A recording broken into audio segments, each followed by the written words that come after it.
کہ غوث پاک کا ذکر کرنا سب کے بس کی بات نہیں ہے، غوث پاک کا تذکرہ کرنا سب کے بس کی بات نہیں ہے، بلکہ اللہ اکبر سرکار غوث پاک خود فرماتے ہیں اور اس کو نقل کرتے ہیں شیخ عبدالحق محدث دہلوی رحمت اللہ علیہ کہ غوث پاک نے فرمایا جب تک میں کسی کو اجازت نہیں دیتا اس وقت تک میرا نام کسی کی زبان پر نہیں آتا، میرا ذکر لوگوں کی زبان پر اسی وقت آتا ہے جب میں کسی کو اجازت دیتا ہوں۔ اب یہاں تھوڑا غور کریں، غوث پاک فرماتے ہیں اور لکھنے والا کوئی معمولی انسان نہیں ہے، محقق علی الاطلاق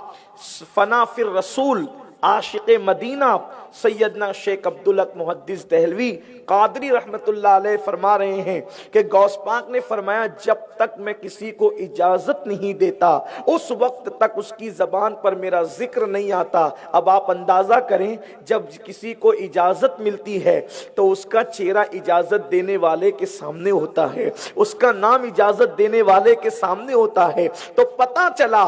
آج اللہ کے رسول صلی اللہ علیہ وسلم کے اس شہزادے کی طرف سے میرا اور آپ کا انتخاب ہو گیا ہے، اسی لیے غوث پاک کی محفل کو لے کر بیٹھ گئے ہیں۔ اور ذکر غوث پاک کی شان کیا ہے، اللہ اکبر، سرکار غوث العظم دستگیر فرماتے ہیں میرا ذکر کثرت سے کیا کرو اس لیے کہ میرے ذکر کی برکت سے مصیبتیں ٹال دی جاتی ہے، میرا نام جس کی زبان پہ آتا ہے اللہ اس کی مصیبتوں کو ٹال دیتا ہے۔ اسی لیے تو حضرت مولانا جمیل الرحمن غالباً فرماتے ہیں کہ تیرے میرے لب پہ رات دن ہے تیرا نام غوث اعظم، میرے لب پہ رات دن ہے تیرا نام غوث اعظم، اور تیرے ذکر سے بنے ہیں میرے کام غوث اعظم، تیرے ذکر سے بنے ہیں میرے کام غوث اعظم۔ میرے پیارے آقا صلی اللہ علیہ وسلم کے پیارے دیوانوں، امت محمدیہ میں سرکار غوث العظم دستگیر جیسا ولی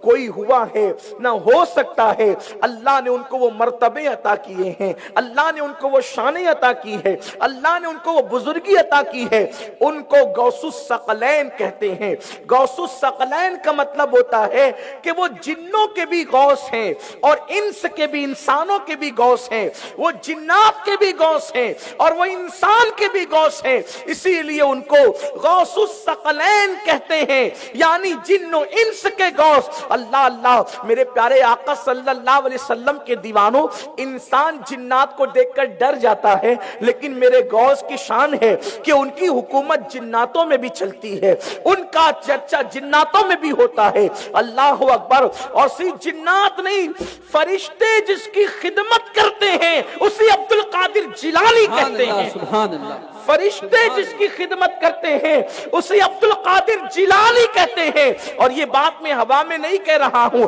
بلکہ بہجت الاسرار شریف کے اندر یہ بات موجود ہے۔ ایک مرتبہ کسی نے حضور غوث العظم دستگیر سے پوچھا، یا غوث الثقلین آپ کو کیسے پتا چلا کہ آپ اللہ کے ولی ہیں؟ تو غوث پاک فرماتے ہیں کہ جب میں بچپنے میں مدرسے جایا کرتا تھا تو میرے ساتھ فرشتے آتے تھے اور مدرسے کے بچوں کو کہتے تھے اٹھو اٹھو اللہ کے ولی کے لیے جگہ خالی کر دو، تو چونکہ فرشتے مجھے ولی کہتے تھے مجھے پتا چل گیا کہ میں اللہ کا ولی ہوں، اسی لیے کہا فرشتے مدرسے تک ساتھ پہنچانے کو جاتے تھے، فرشتے مدرسے تک۔ بھائی جو مدرسے پڑھتے ہیں ان کی تو کوئی عزت ہی نہیں رہتی، مدرسہ پڑھنے والے طالب علموں کی کوئی عزت نہیں رہتی۔ کیوں نہیں رہتی؟ اس لیے کہ لوگ ان کو مدرسے کا بچہ سمجھتے ہیں۔ عزت کب بڑھتی ہے؟ جب دستار ہو کر کے کوئی حافظ کی سند لے لیتا ہے، کوئی قاری کی سند لے لیتا ہے، کوئی عالم کی سند لے لیتا ہے، کوئی مفتی کی سند لے لیتا ہے، یعنی کہ جب آدمی ڈگری لیتا ہے تب لوگ اس کو عزت کی نگاہ سے دیکھتے ہیں۔ آپ میرے غوث کی عظمت کا اندازہ کرو، مدرسے کا حال یہ ہے کہ فرشتے خادم بن کر مدرسے تک پہنچانے کے لیے جاتے ہیں اور بچوں سے کہتے ہیں اٹھو اٹھو اللہ کے ولی کے لیے جگہ خالی کر دو۔ مدرسے میں جس کے مرتبے کا یہ عالم ہے، جب وہ اللہ اکبر ظاہری باطنی علوم حاصل کر چکے ہوں گے تو ان کے مرتبے کا اندازہ کون لگا سکتا ہے۔ فرشتے مدرسے تک ساتھ پہنچانے کو جاتے تھے۔ یہ دربار الہی میں ہے رتبہ غوث اعظم کا،